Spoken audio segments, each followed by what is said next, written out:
Yung sangkap na ating lutuin ngayon guys, atay ng baboy, crispy fry na spicy, isang itlog at saka 3 kutsarang harina. Hello guys, magluluto tayo ngayon ng atay ng baboy guys. Lalagyan ko ito ng crispy fry para maging crispy, para maiba naman yung luto guys.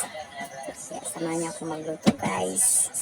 Una natin gawin guys, slice natin yung atay ng baboy. Ganyan, pahaba na manipis lang.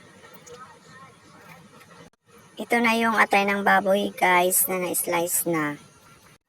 Ito yung crispy fry na ilalagay natin dito. Tapos haluan natin ng harina. I-mix lang natin guys. Ito yung atay natin guys. Sausaw natin sa itlog. Tapos i-diin natin dito sa may harina na may crispy fry. Paulit-ulit lang guys hanggang matapos. Bago natin isasalang sa may mantika guys. Ayan na guys. Ang ingay ng tuko guys. Ito guys, tapos na, kaya sasalang na natin sa mantika. Ito na guys, piprito na natin.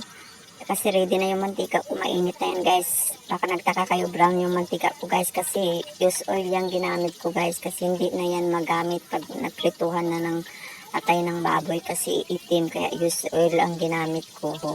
Ito na guys, luto na siya guys. Crispy na ang ating atay ng baboy guys. Ayan, kinukuha ko na guys kasi luto na. Ito lang kadali guys, magluto ng crispy na atay ng baboy guys. Simple lang. Luto na ang ating spicy crispy na atay ng baboy guys. Ito guys, naluto ng ating spicy na crispy na atay ng baboy guys. Tikman natin.